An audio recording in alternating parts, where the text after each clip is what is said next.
part of the Press Play Podcast Network. This episode of the Fanfare Podcast is brought to you by our presenting sponsor, Newark AutoBody. Summer is here, and that means you probably need to get your AC in your cars checked. Well, look no further than your friends at Newark AutoBody, but that's not all they do. If you've been in an accident and your car needs a little TLC, Newark AutoBody and Zanesville AutoBody have you covered.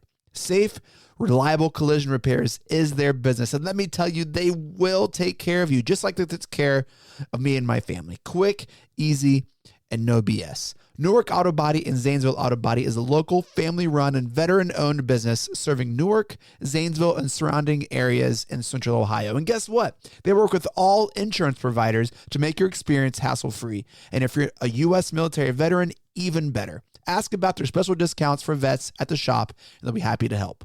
Look, it can be hard to find trustworthy car mechanics in your area, but the people over at Newark AutoBody and Zanesville AutoBody have you covered. They care for you first and make sure they keep you safe and back on the road. Visit them today at autobodyofnewark.com and autobodyofzanesville.com to get your repair started. We will include those links in our show notes. Make sure to go check them out. Again, thank you to Newark AutoBody for helping make this episode possible. Your long wait for a new podcast is over. I'm Steve Phillips, and I'm super excited to announce that I will be doing a brand new podcast, Exit Polls, will be part of the Press Play Podcast Network. A little bit about myself. I'm a proud native of Cleveland Heights, Ohio. I have the same roots as Super Bowl champions Jason and Travis Kelce, although I do not know and have never met Taylor Swift. I'm an author, activist, observer of politics, and I've written 2 best-selling books, Brown is the New White and How We Win the Civil War, that help to dissect and analyze what's happening in our nation's politics. I bonded with Chase Smith of the Press Play Podcast Network over our shared outrage over the Cleveland Browns selling their soul to sign a certain quarterback. As we got to know each other over the past couple years, Chase asked me to consider hosting Exit Polls. And I'm happy to do it and happy to be here. As the political season heats up, we'll be coming to you every other Friday to make sense of and perhaps make fun of what's going on in national politics. Offer some information, education, a little fun. May even throw in a few sports metaphors to grasp what's happening in national politics. We start on April 12th. You can find us wherever you get your podcasts. Tune in and join us on Exit Polls.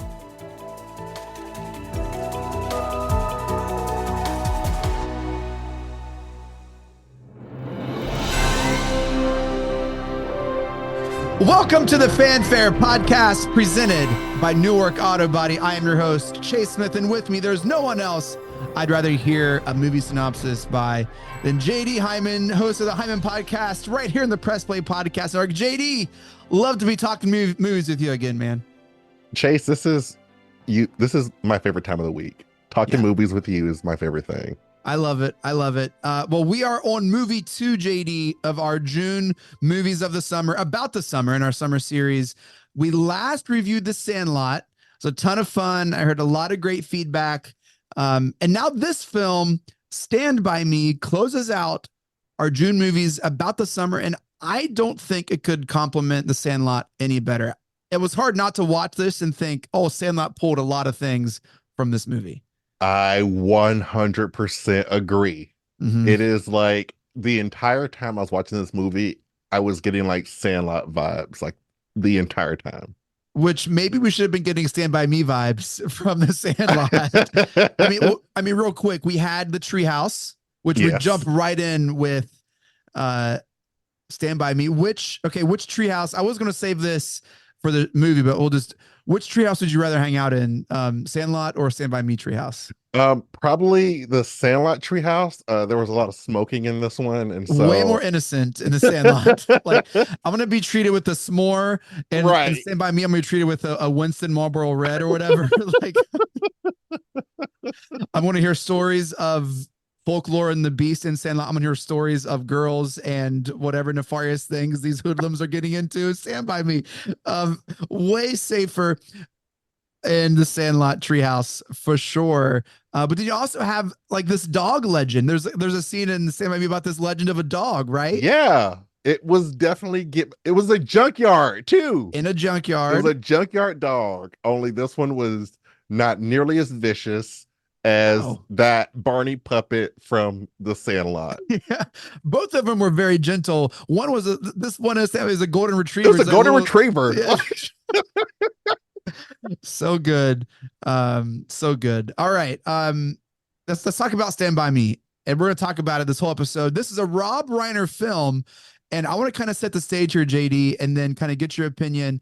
Rob Reiner's a director. Listen to the slate of movies that Rob Reiner's directed. Just incredible run for about 10 years. The American President, which Great is movie. Absolutely underrated, great movie. incredible stuff.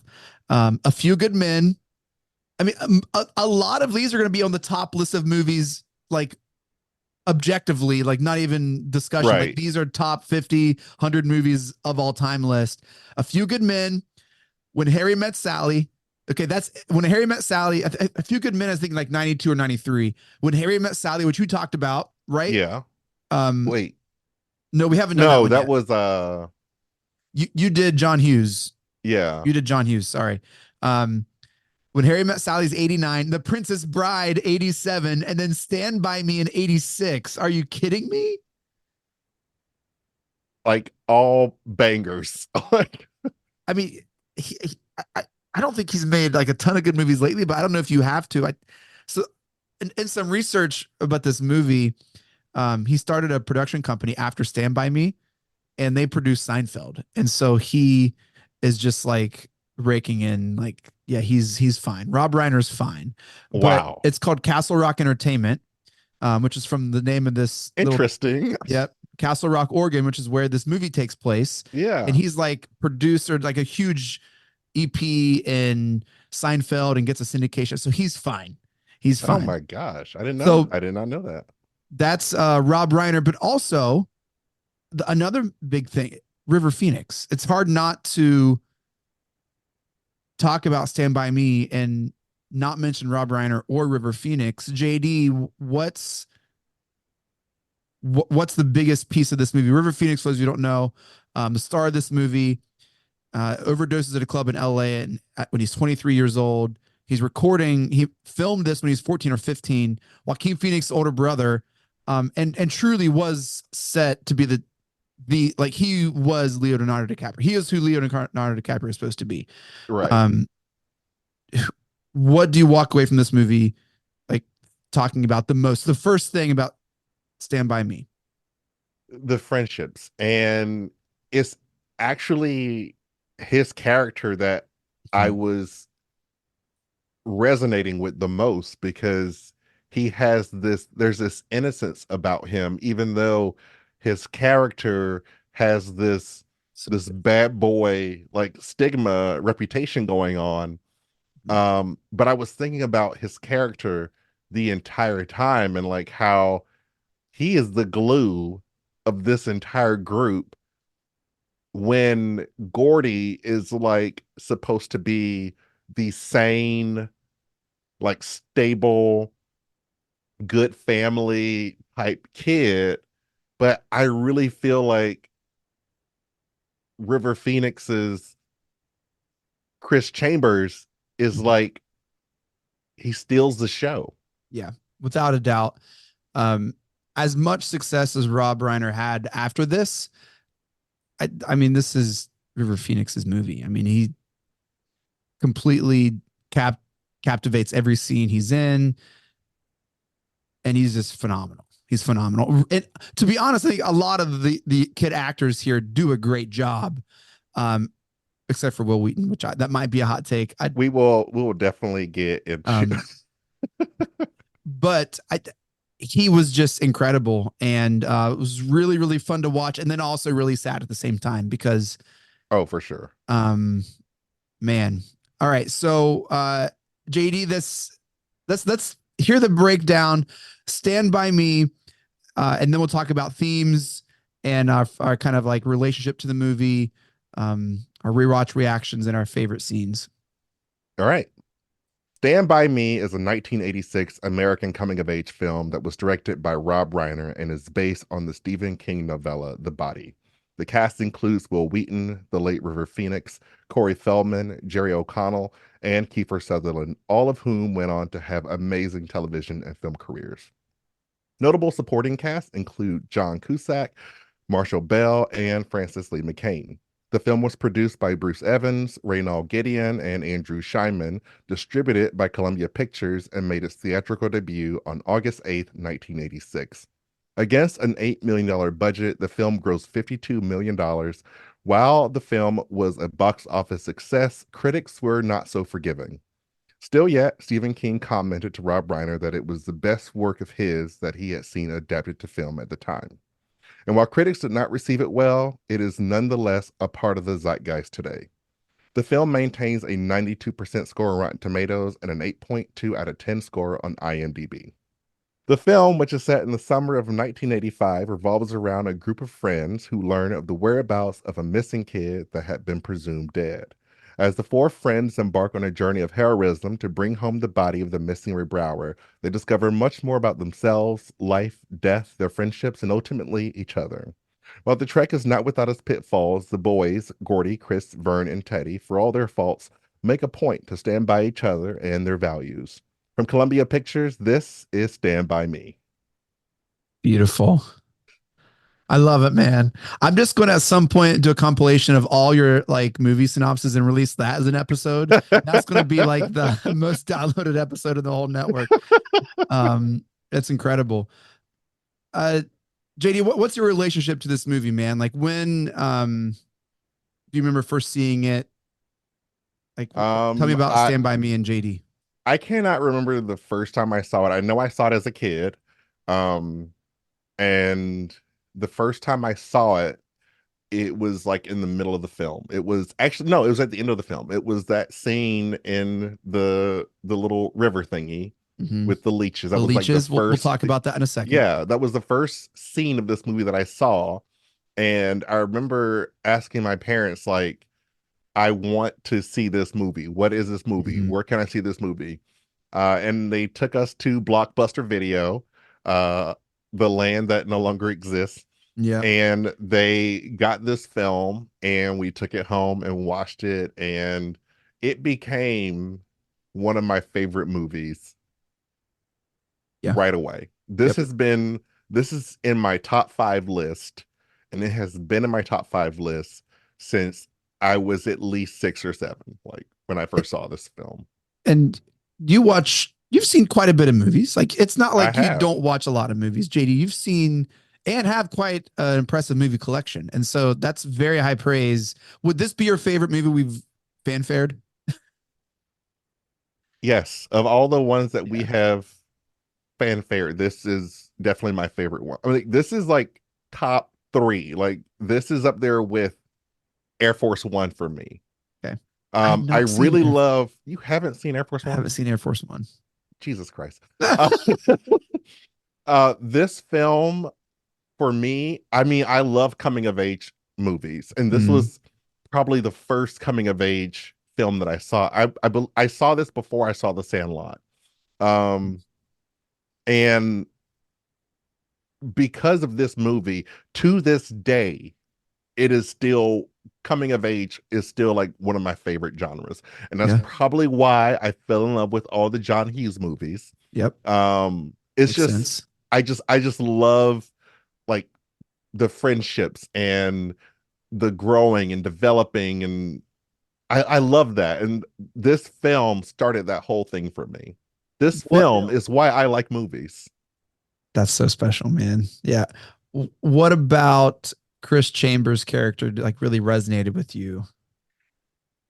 Because I think he resonates with a lot of people. He does. And I think it's because of the different conversations that he has.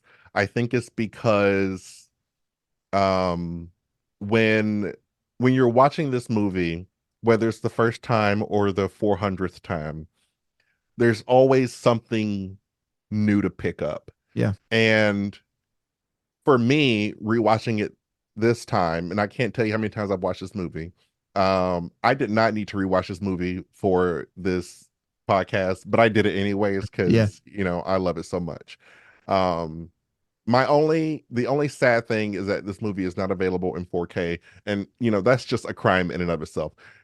Regardless, Chris Chambers has this depth to him, and you see it in some of those more dramatic scenes, Like those especially the one where he's talking about the milk money. those monologues, man. Yeah. Yes, he has really good monologues in this movie. There's like the two or three. There's like one, um, like they're in the junkyard before their race. There's one, where he's like, man, I wish I could be your dad.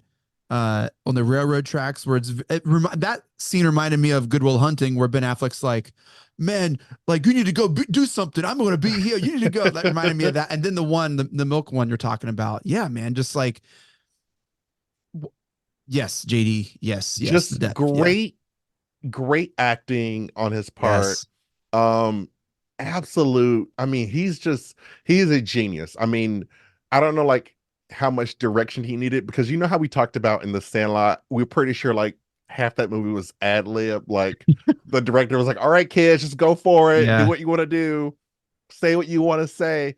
Like this film, I feel like it speaks volumes of his ability, even at such a young age. Yeah. So when you say like, you know, he was meant to be who Leonardo DiCaprio is today, without a doubt.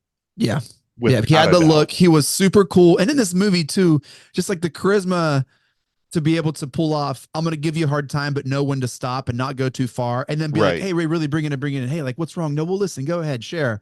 Or to like, when he does have to like make sure people listen, he's like, hey, we good? Skin it. Like, we're all good, right? We're good. Like, I know best for you. And when you know that I still care for you, skin it. So it's just like, the coolest, I don't know. He just had it all, care man. of his friends. He took when I was little and I was playing in the neighborhood, I was channeling Chris Chambers. Yeah. I was the kid that everybody looked up to. You didn't want to channel Vern. Care. No, nobody wanted to channel Vern. Or the other psycho kid is Teddy Duchamp, dude. Like I wanted the kids in the neighborhood to know that they would be taken care of. So when other kids came, you know, from different neighborhoods and wanted to pick fights, I stepped in there and I was the Chris Chambers that those kids needed.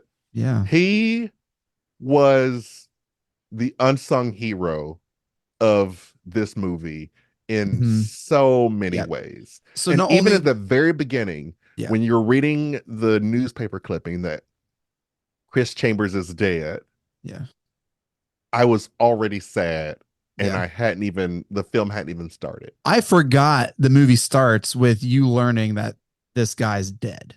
Yeah. And the incredible monologue, I was 12 years old when I saw my first dead body. Like, dude, one of the best first lines in all. Literally, I put that in my notes. So I was like, I forgot that you start with that paperclip. So not only is he taking care of his friends, but then he's like sticking up for you with this like ultimate villain Ace, who is meant to like, dude, these kids are like 12, 13 years old. And he's like, seriously, like probably 19, fourth year junior in high school. Like, who knows how old this guy is? Oh, like, he really is easily 36. Like, right. Really, like, I'm going to base my day on beating up 12-year-olds. You like, you believe it. This guy's like, he really is going to like slice this dude up. So just the ultimate coolest guy. I mean, that was given Outsiders vibes all day. Oh yeah. My relationship to the movie, I watched this in middle school with my dad, and there were two movies my dad talked about all the time that were just like the greatest, funniest movies. One was Blazing Saddles, which I watched much later in life. And the second one is this one. And he would always talk about the couple scenes he talked about, the vomit, like the Barfarama scene. Yeah. And the leech scene. Hey, Sandlot. Right. Tilt-a-Whirl. Yep. We also watched Top Gun, Rambo, Back to the Future. Just shows that we're on TNT USA. That was like on repeat. We watch those all the time. But like this movie in particular, I was like, oh, this is what my dad always talks about. And it was the fastest movie I remember ever watching, because it was just so captivating. You're like, man, I have friends like that. Oh man, we give each other a hard time like that. We might not have that same language. These kids had like, oh my gosh, like yeah, that was a thing. I'm like, gee whiz, do you kiss your mother with that mouth? Like, right. But yeah, so okay, let's talk about themes.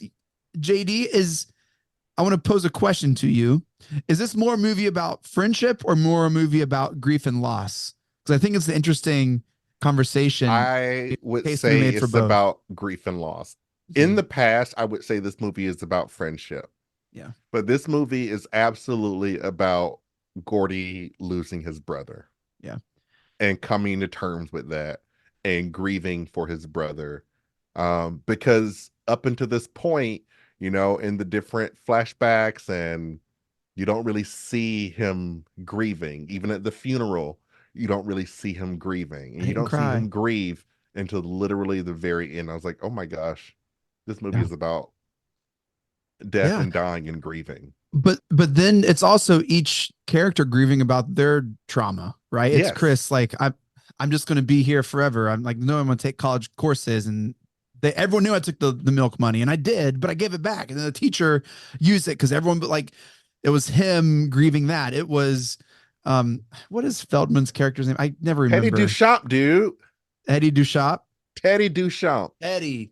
Yeah, it's Teddy grieving his awful dad. It's like the ear. He's grieving his dad, but at the same time, he's like standing up for him too.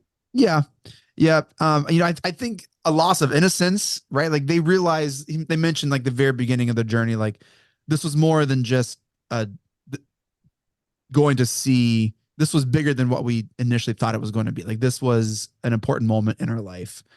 And then I think too, like a loss of friendships at the end, he's like, we didn't really see Teddy much. We didn't, Vern, we didn't really see Vern much. He said he and Teddy and Vern kind of fell off the map a little bit. Yeah.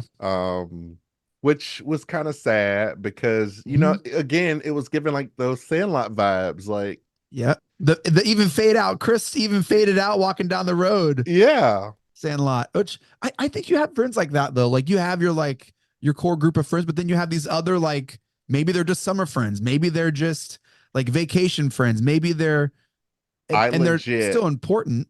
got a phone call today out of the blue, out of the absolute blue. And it was one of my best friends from elementary and middle Oh school. man. And we went to high school together, but that's kind of where we kind of went our different ways. And he was just like almost heartbroken. Yeah. Like JD, like what happened? Like we were best friends and we like drifted apart. Yeah. And I was thinking about this the entire time. Yeah. I was What like, is people drift apart, but Yeah, and you never know the last time you're going to play wiffle ball or last time you're going to play like flashlight tag, and then it exactly. just happens, and next thing you know, you're. And he remembers everything about, elementary school and middle school. Mhm. And I was trying to think the entire time, like, what was the last thing he and I did, or what was the last thing he and I talked about? Yeah, And, I couldn't remember because just at the happened. Yeah, time, you don't know yeah, when the last time you're going to play with yeah, these people or talk to your friends. And it was just like Smalls was saying, um, no summer was like that summer. yeah, And that's kind of how I feel with these kids. Like, and I think he says that something to that effect. Like, I mean, they found a dead body. Like, yeah, yeah. who can say that? Like, Right, and this loss of innocence, like the narration in this movie is incredible. It's incredible. more Um, Sandlot vibes, but definitely a better, vibes, yes. definitely a better narrator than Oh my gosh, whoever. Sandlot. I think Yeah, Sandlot's narrator was a little bit too intrusive at times, but dude. like, The more we talk, the more I get upset that the Sandlot just really ripped everything from this movie, dude. Even starting with an older person and going back to the 50s, the narration, the dog, the treehouse, the barf scene.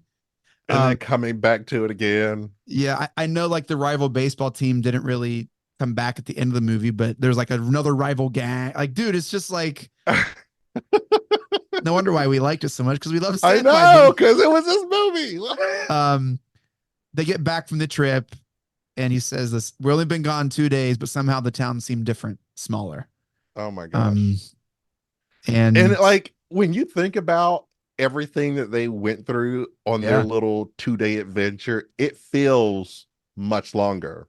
This Yeah. film feels longer than it is. I mean, it's not very long. No, it's great. But it feels longer Yeah. than what it, but there's still like, even though there's a serious like undertone to this movie, there's still those like really like funny parts. Yeah. I like their little jabs at each other. Yeah. And how they're all in sync with their little jabs. Running And all the way home. Whatever they did. It was so good. you don't shut up. Yeah. They have some weird words I never heard, even sincerely. before or since. Right. You're right, Vern. Sincerely, Vern. I was like, Vern, if you say sincerely one more time, Stop trying to make fetch happen, Vern. when the gun goes off, Chris like, oh, don't worry, I emptied it out. He shoots it. Okay. So you're making a case for this movie being about friendship, JD, right here, which is the counter argument I want to make. Because yes, we've said all this about grief and loss and, you know, Gordy losing his brother and his parents who, I mean, that's a whole nother podcast about how his parents are dealing with the loss of John Cusack. But movie about friendship, man, like genuine conversations. They talk at a good pace. It doesn't seem like they're acting. Like the conversational pace of their friendship seems natural. It seems like they're real friends. I agree. It seems like they're real friends. There's definitely a theme of friendship, but I think the overarching theme of this movie is grief and loss. Yeah. Yes, I think that's the collegiate answer. I mean, Teddy tries to commit suicide. Yeah. I agree with you. This is also just an awesome movie about loyalty and friendship and adventure. And let's get in over our heads. Let's get chased on a train on a bridge. And we didn't even mention that scene. We'll talk about scenes. We'll talk about scenes. Okay, let's keep going. But which movie, Sandlot or Stand By Me, depicts friendship better in your opinion? Sandlot. Interesting. I think that movie shows a larger friendship better. Because you got to think Chris about and Gordo have. I think that's like legit. Yeah, they definitely have good friendships in this movie. But when you think about Sandlot, like that movie would not be what it is if I keep wanting to call her Wendy Peppercorn. If Smalls' mom is not like, go make friends. Make friends. That's true. Go outside and make some friends. Like, don't stay inside another summer. I would believe the kids of the Sandlot would eat lunch together at school. I wouldn't believe the kids in Stand By Me would eat lunch together at school.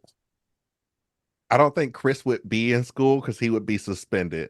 Oof. Or Teddy. in lunch detention. Bro, Teddy, I don't know where Teddy would not. No, Teddy would be in detention.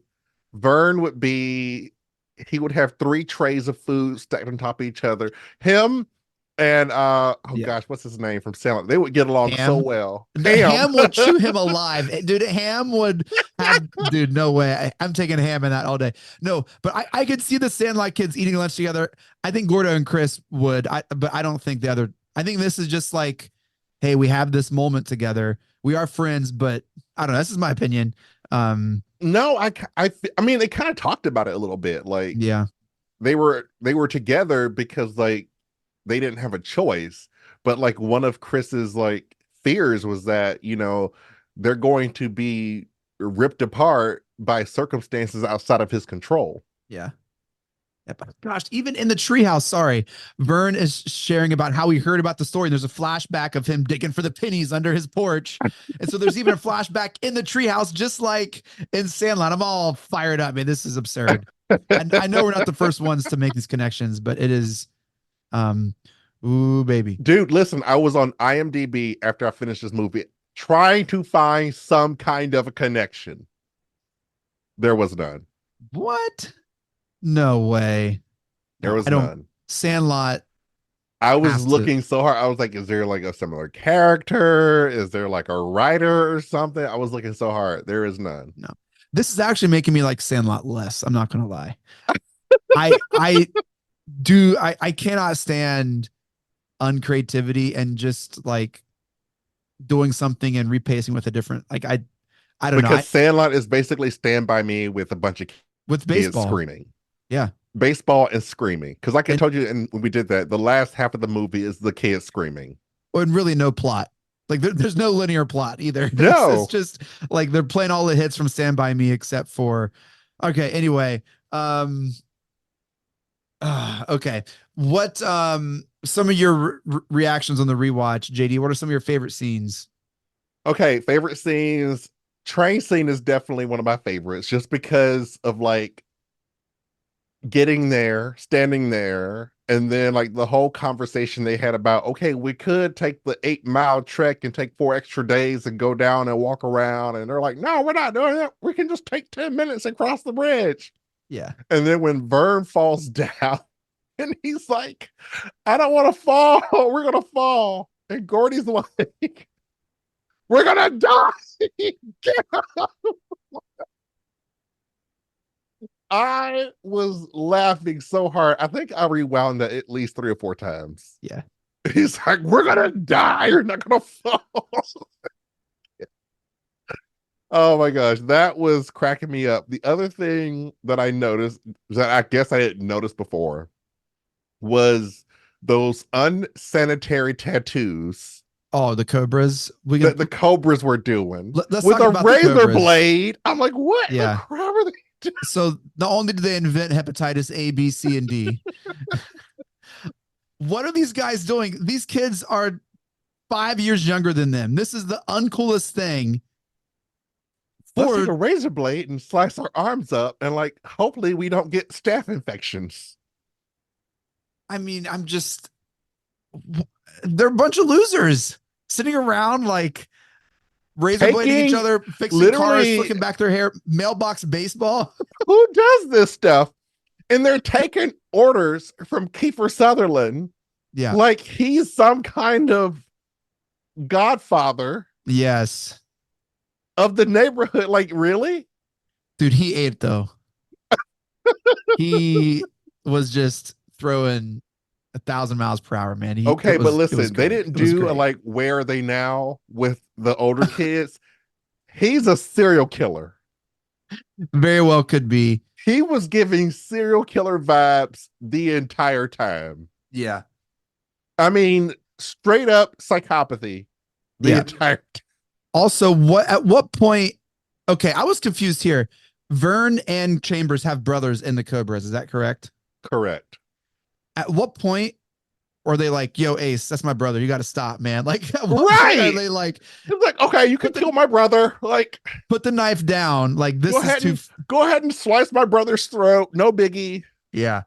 And then at the front of the supermarket, he's going to burn him with a cigarette. And the brothers are not like, hey, bro, what do you let your friend So- kill me? Like, Yeah. And again, we're just like Sandlot. This is from the perspective of Gordy. So who knows, in this fictional thing, what really happened. And then he plays chicken. Doesn't flinch. He's like, when I he won. did that scene, that was the one where I was like, yeah, he's gonna kill somebody in a year. Oh my gosh. I mean, because Cobras- that dude wiped out. Like that truck wiped out. Like I was Yeah. like, yeah, he's gonna kill somebody. And the other kid was like, oh man, he won. Yeah.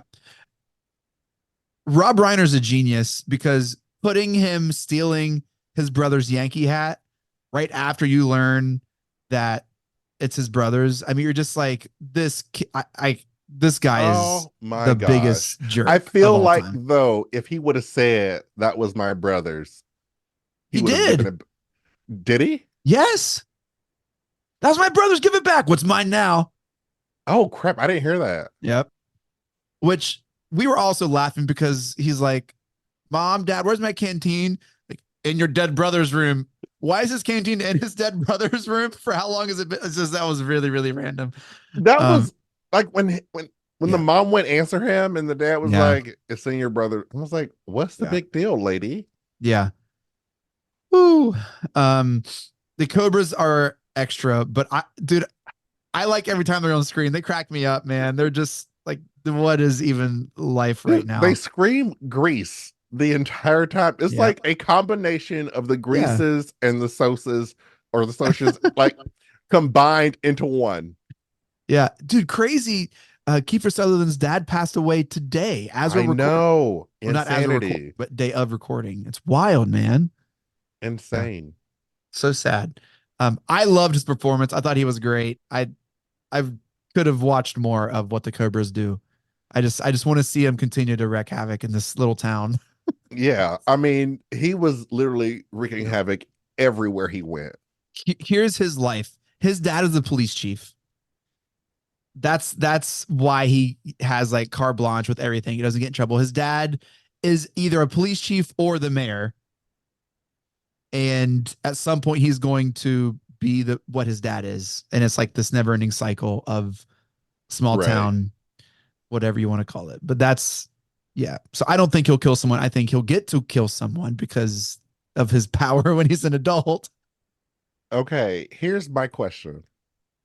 How does the lard ass scene propel the story? The lard ass scene. So we're off the heels of this monologue on the railroad tracks with Gordy and Chris saying, "You got a gift, man. You got to use it. I wish I was your dad. You're one of the best writers ever. You're awesome at storyteller." And then Chris is like, "Hey, tell us a story." He's like, "Nah." It's like, "Well, come on, no, you got it." He's like, "Well, I got this one," and then we're just in it. And I think it's just, It's not like a little short like clip. it's incredible. Like it's a whole scene. It's like it's got a cast. Yeah, it's incredible. Um, but then I think so. It's to show that Gordy can write a because this is a story he's writing, Right. and so I think it's just giving credence to his adult character, but also he is in a like tier above these guys. Like he, Okay, but he's like Lardass was planning his secret revenge, and yeah, he's drinking like a 40-ounce bottle of castor oil. and Like eggs, raw eggs. that should have taken him out immediately. Like Yeah. I don't even know how he He's been got to planning the his revenge on the stage at whole that awful point. town. Um, and I'm the like, Lardass, it was not necessary to like you could have yeah. just eaten the pies and threw up. Like you would So have been fine. it's also a flex on Stephen King because Gordy Gordy is supposed to be Stephen King.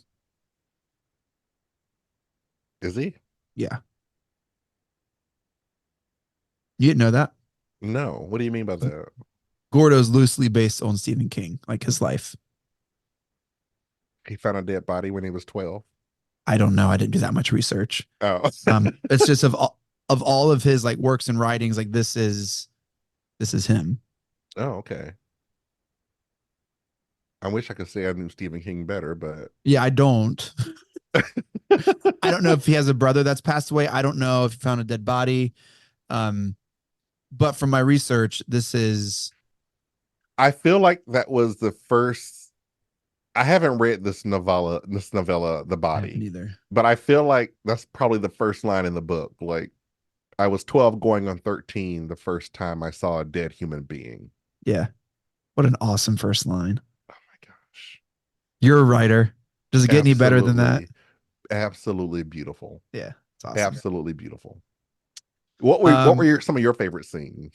Dude, I really like the intro treehouse scene. It's fun. You get to meet the characters, you get to see what they're all about. You get a really good idea of the group, of what this movie is going to be like, kind of sets the stage. You hear the language, you hear how you see how they're close. And then Chris kind of flexes, "Hey, no, we'll stop, tell us." And then they get back into it, and it's just great. Dude, on rewatch, this movie is beautiful, man. Like some beautiful cinematography we'll talk about when we grade it after the break. But just the shots and the wide shots on the track, just having them walk down, it is so flippin' cool. And so I could just, watch them walk on the tracks, just like being 13-year-old guys. Um, One of the things I was disappointed in The Sandlot, I thought, okay, these kids cannot act to save their lives. Yeah. They're just out here making racket. Like, great movie, but the kids are just making racket. Yeah. In this film, I'm like, oh my gosh, these kids can really act. Yeah. However, they cannot cry to No. save their lives. No, they cannot. They That's cannot yeah, cry that's to rough. save their lives. Like no one cries like that. That's No, I'm good. like, you guys need to like Yeah. pinch the kids, like, I don't know, like get a little needle and stab them or something. Like, Yeah. this is not working. Like, Um, I love so Leslie watched this with me. She hadn't seen him forever, so she forgot how the movie went. She was during the train scene on the bridge. She's like, "We're gonna have a heart attack." Oh my gosh! Like she was like on pins and needles, and it's so great. The soundtrack is also great in this movie. We'll talk about later as well. But in that train scene, there's no music. nope. It's just it's silent, and you hear the train, and you hear them screaming, and the sound of their feet on this wooden bridge, and it is like exhilarating. It truly is. Um, just incredible filmmaking. I loved the campfire scene. I did from the moment they're there to the Barfarama to and we talked about all the things 12-year-olds talk about and all the different like random Right. questions. So Is Goofy a great. dog? Right. What is Goofy? To Chris and Gordy's like moment to like Gordo's nightmare, right? Like it should have been you that died. Oh His my dad gosh. said that to like the time with the tree. Um, this is awesome, awesome stuff. The leeches is just it's just a classic scene. It is just uh It is. It is. That scene like lives on in mm, infamy. When you yeah. think about the Sandlot, that's like one of those things that you think about. Yeah, yeah. The leeches. I should have done a poll. Maybe I'll do a poll with this episode drop Oh, of what's your favorite absolutely. scene. Um I I'm so invested in the characters. Like finding the dead body is like such a nice um like prize. Like it's Dude, a it changes the tone. Like from yeah. that point forward, it's a different movie. I love the resolution there. Yeah. And then the cobras come and he pulls the gun and he's like, "I'll do it. Just you. I'll do it." Like Gordo, really, his best scenes in the movie is no Ace, just you, and you're like, "Dude, this dude really is going to shoot this guy. Like this is really going to happen." Um, but that's not my favorite ending. The ending when it flashes back to Dreyfus has one of the best ending lines of a movie. Never had any friends like the ones when I was 12. Jesus, does anyone? Like, what an awesome ending to the movie. And then he goes out and his son's 12 and they're wrestling and running around. And you're like, oh, those are his son's dumb friends. Like, it's just like, there we Right. are again. When I was rewatching it, I Oh, so thought emotional. it would be so much better if they never show the body. Yeah, I thought that. I actually forgot that they showed the body. Um, Yeah. and But then they I showed guess it. they needed that little conflict at the end Yeah. with Ace. But I thought, man, what if they never show this body? Like what if they didn't show the body? Yeah. Um, really from the moment after the body scene where they like resolved their friendship, like we went our separate ways and I never saw them again. And we did this like from there to the end is like, I really like the resolution there. Yeah. It Um, tied it up very well. yeah, Um, I mean, I just think Chris wanting more for his friends than he did for himself, yeah, and just the way he was just so selfless, so beautiful. yep. His monologues are, gosh, he's so good in this movie, man.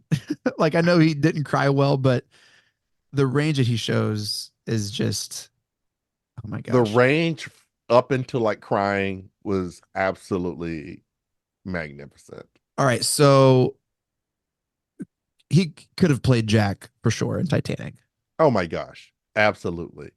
It sucks, that he died so young. Like he was actually in the middle of filming another movie Oh yeah. that was like 80% complete when he died. And they actually finished this film in 2012. What? Yeah. I don't actually know if he would have. I think he'd have been too old. What movie are you talking about? He was old. It was like the last movie he filmed. I don't. He he was young Indiana Jones in the Last Crusade. Yes. You totally buy it. You're like, yeah, that's Indiana Jones. So I think he'd have been too old for Titanic. Because Leo has, I don't know, What man. what year was Leo born? Let's look it up. IMDb. River was born in 1970. 1970. Leo was born in 74.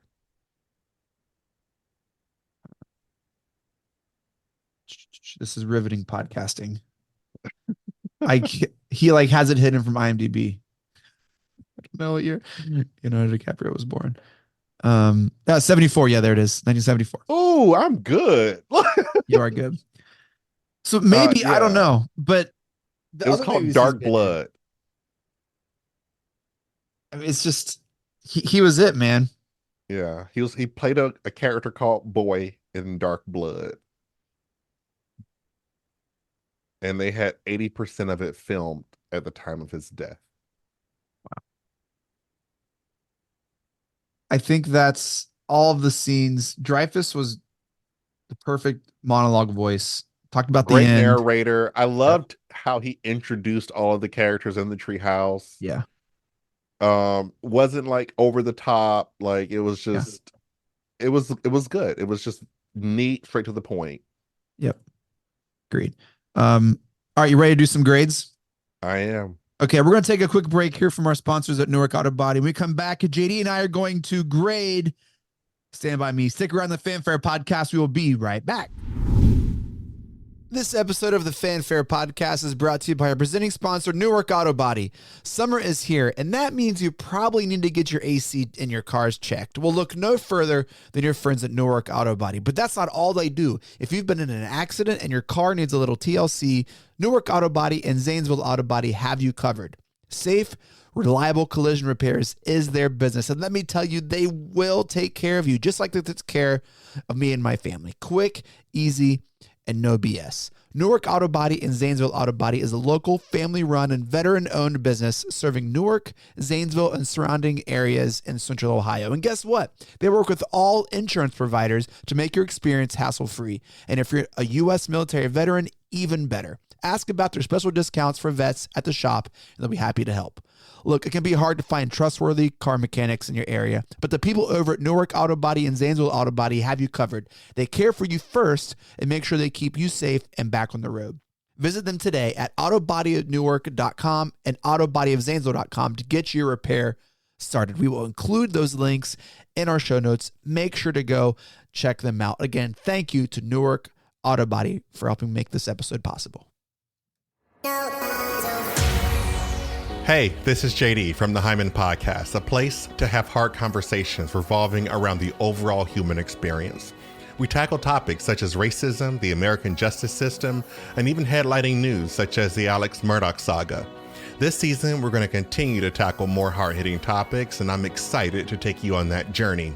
The Hyman Podcast is available on Apple Podcasts, Spotify, or wherever you listen to your podcasts. The Hyman Podcast is produced in conjunction with the Hyman brand and is part of the Press Play Podcast Network. What's up, everyone? Chase Smith here, host of the Chase Smith Podcast, and my podcast reflects who I am. My hobbies, my interests, my passions, my curiosities, my careers, my questions, and my family. I'll spend time talking about all types of sports, movies, TV shows, trending news stories, and other cultural events, and even faith. This is who I am, and I hope I can get to know you as well. Join me on the Chase Smith Podcast, and let's have some thought-provoking conversations, only on the Press Play Podcast Network. Your long wait for a new podcast is over. I'm Steve Phillips, and I'm super excited to announce that I will be doing a brand new podcast, Exit Polls. It'll be part of the Press Play Podcast Network. A little bit about myself. I'm a proud native of Cleveland Heights, Ohio. I have the same roots as Super Bowl champions Jason and Travis Kelce, although I do not know and have never met Taylor Swift. I'm an author, activist, observer of politics, and I've written 2 best-selling books, Brown is the New White and How We Win the Civil War, that help to dissect and analyze what's happening in our nation's politics. I bonded with Chase Smith of the Press Play Podcast Network over our shared outrage over the Cleveland Browns selling their soul to sign a certain quarterback. And as we got to know each other the past couple years, Chase asked me to consider hosting Exit Polls. And I'm happy to do it and happy to be here. As the political season heats up, will be coming to you every other Friday to make sense of and perhaps make fun of what's going on in national politics. Offer some information, education, a little fun. May even throw in a few sports metaphors to grasp what's happening in national politics. We start on April 12th. You can find us wherever you get your podcasts. Tune in and join us on Exit Polls.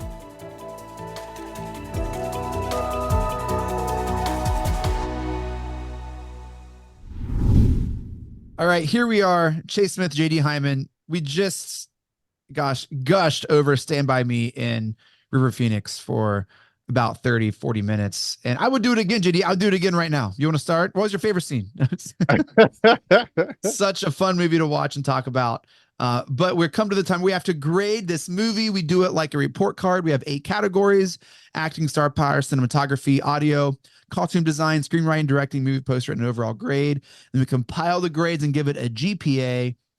JD, this first category is acting. We have performance by the main and supporting cast. What do you have here for Stand By Me? A. Yeah. I'm also giving it an A. Whether it's from the 4 kids or the Cobras, I'm there. Them or like the absent parents who can't seem to get past the death of their son, even though they still have another kid to take care of. Dude, you know who also, I think, who does better than Gordy, who you automatically buy as an all-star quarterback? John Cusack.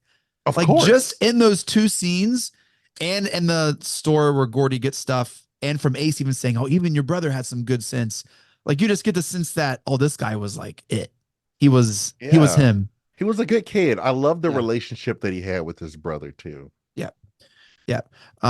So I give that an A. Star power. So this criteria is like name recognition and previous work, and movies with kids, I think, is a disadvantage. Right. I think Kiefer's pretty young. Cusack has done, had done some things. But I give it a C because I don't think there's a lot of big draws. I mean, now there is, right? Now you look back and be like, oh, Will Wheaton, oh, River Phoenix, oh, Corey Feldman, oh, Jerry O'Connell, what? Kiefer, like, now you look back and say that's great, but then I don't think there was, oh yeah, this is 4K. You do have it in 4K. I do have it in 4K. Goes to Amazon immediately. And really that C is just because of Cusack. Feldman, I think, had some things by then, but yeah, I gave it a C. I'm gonna have to go with a C too. Yep. A retroactive grade, I think it's like a B plus, A maybe. Oh, for sure. But I think in the time, I mean, it had an $8 million budget, which isn't a lot, even for 86 or whatever. They didn't have to pay a lot of people. No. All right, cinematography. A plus, without a doubt. We kind of have this here, story without words. Yeah, it's so beautifully shot. The wide shots, the close-ups when it gets to the monologue, the tension it creates with the Cobras. I don't think necessarily you would know if you watch it on mute, what they were doing, but you knew they were on an adventure. Right. Man, I don't know. Watching it on mute, having that reveal of a dead body would be pretty insane.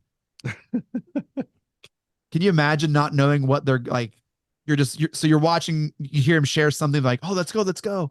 And they're on this track. And then 90 minutes, then you see this dead body, like, whoa.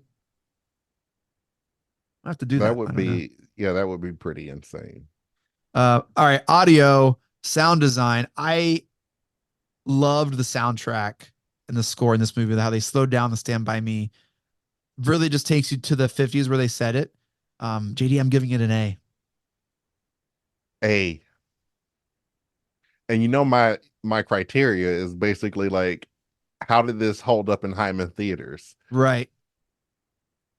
Awesome. Oh, yeah. Okay. Did the train shake the whole Oh house? my gosh, Oh, awesome. geez. Yeah. Literally, the subwoofer is like blowing out air at me. Oh my gosh. And I'm like, oh my gosh, the train smoke. Like, The train's coming to get me. Costume design, dude. I would give this double A's. From the Cobras to the jeans and the rolled up white shirts. I will say this. Leslie had a nitpick. She's like, those clothes would be ruined and soaked. They are so okay, dirty. tell Leslie 100%. If I had to critic anything in this movie, it was the fact that they went through that swamp. They were like trudging through Super mud, gross. went into this muddy river, came out, and like when they get home, they're clean as a whistle. Yeah. Well, and that was after they had traveled for a half of a day and They stuff had like outside. 3 dirt stains Oh my a gosh. piece. Like Yeah. they were not dirty at all. No. I'm like, no, these clothes should be destroyed. Like they should have lost shoes in that mud. Yeah. Okay. I'm giving it a B. I changed my score. I want to give it an A, and it's A in execution, B and just no. They needed to be a little more realistic with the clothes. He changed his grade. I did change my grade. I did. I did. Oh my gosh. I did. Screenwriting. A. Let's go, baby. Of course. What? Just an incredible. I just deleted everything I wrote. No, I got it right here. Yeah, it's tight. I don't think there's a wasted scene. Do you really think the Barfarama's a wasted scene? I do. Oh, I do. I think it did not do anything to propel the story. I think they could have satisfied that criteria um in another way. I think it takes away from the other flashbacks that are in the movie. yeah. It's too long of a scene. It's like, is that the most famous scene from the movie? Yes. I think it is. It's one of the most famous scenes from the movie. And the thing is, what I don't know, it wasn't until like, I don't know, later in life, rewatching this movie that I realized that this was fake. Yeah. Like for the longest time, I just thought this was a scene in the movie. And this was Gordo, Gordy or whatever, just telling a story. Yeah. And it's not even a really good one. I disagree. Okay, first of all,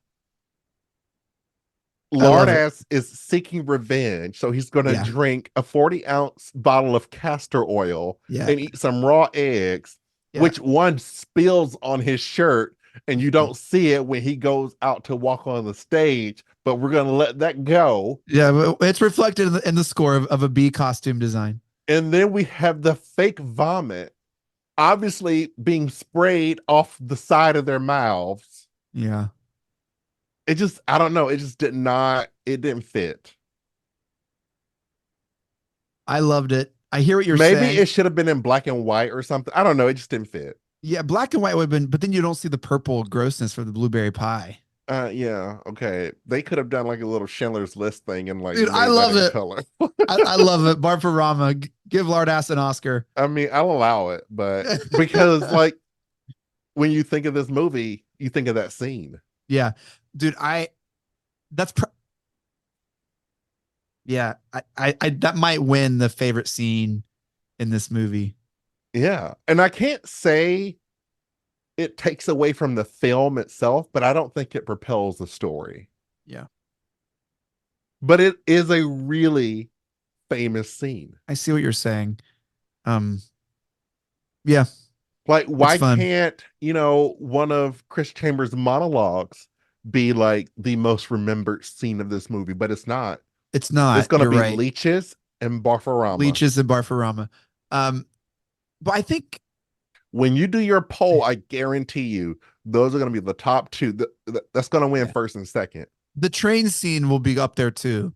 Okay, Leeches, Barfarama, Leeches, train. I'm calling it. Yeah, I think you're right. Well, also, I think the barf. One more case. One more case, Your Honor, and then I'll let it rest. like they're around a campfire at night. There's no parents. Like it's not all going to be monologues and whatever. I think they're going to be scared. There's going to have some campfire story. I just think there's naturally, I don't know. It made sense in the setting to be with those guys in that time because they're on this journey in this campfire, and I don't know. Yeah. I mean, I get it, but Yeah. like Vern with the gun was way funnier than Barfarama. Burn with the gun. Vern was like every little Waving noise. that. I'm like, he's Yeah. gonna shoot one of these kids. Truly. And then Teddy would have killed him. I mean, Really. sincerely. Yeah. Sincerely, guys. Sincerely. All right. So what'd you give screenwriting? It still got an A. Okay. All right. Yeah. I gave it an A as well. Directing. I gave it an A. What an A. awesome movie. Yeah. Movie poster, JD. A. A. I love that. There's several of them out there. There's the one with the kids on the train track. Yeah. That's a pretty famous one. Yeah. And there's the one where it's just kind of like they're on the train track, but it's just like a close up of just their faces. Yes. And then there's one of like the silhouette of them in the background. Yes. All bangers. Yep. Yeah. I'm gonna give it an A as well. It's just incredible stuff. All right. So as we calculate our scores, let me tell you, A's are weighted 4 points, B's 3, C's 2, D's 1, F's 0. They're A classes. We add up our numbers, divide them by 8, and give you the GPA. We're going to take just a short break to add up our numbers, and we'll let you know what we got. All right, we are back second time here because I messed up the first time. This is hard. Don't try this at home. Don't try this at home. Simple math. I gave Stand By Me 1 C, 1 B, 6 A's. 29 total score divided that by 8 is 3.625. JD, slightly better, 7 A's and 1 C. Good enough for a 30 and a 3.75. JD, that matches your highest GPA. We gave The Departed. What's our combined score? Our combined score, I don't know. What do you mean? Our combined score, it has a lot of A's. We've never done combined score before. Help me out. What Have we not? No. Oh crap. I thought we like take both of ours and like average them. Bro, I can barely take ours alone. You're trying to have me average or whatever we do. I don't know. Okay, no averages. Don't average them. All I know is 3.75 is the highest rated movie we've ever done. Departed and Stand By Me. So you've given out both of those scores. My highest score is 3.625. It's this and Raiders. Okay. Deservedly so. Yes. I still need to go back and get the prestige score, but I can't think that's higher than those. No. JD, this movie was just such a joy to watch and to talk with you about. Oh my goodness. But the summer is not over, bro. No, it's not. Do you know what we have coming up? No. July 4th? July 4th? Yes. Is it Happy Jaws. Madison? Oh, Jaws. We're going to the ocean or the next 2 movies here in July. Oh, okay. Well, that one I do have in 4K. Good. And I think we're having a special guest for this next one as well. Ooh.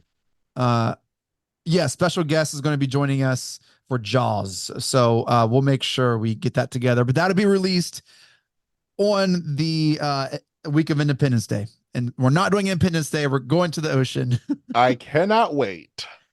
Jaws is going to be highly rated as well.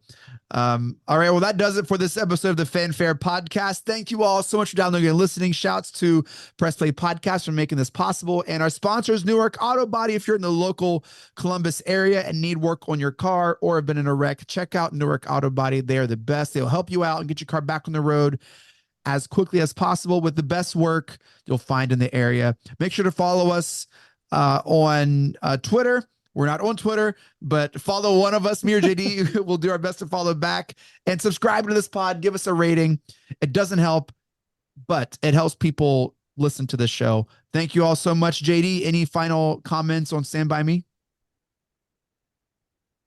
No. It was a great movie. I enjoyed watching it again. This movie will always have a special place in my heart, and I am really glad I got to talk about it with you. Really glad to, brother. We'll see you at the beach, man. Cannot wait. Later.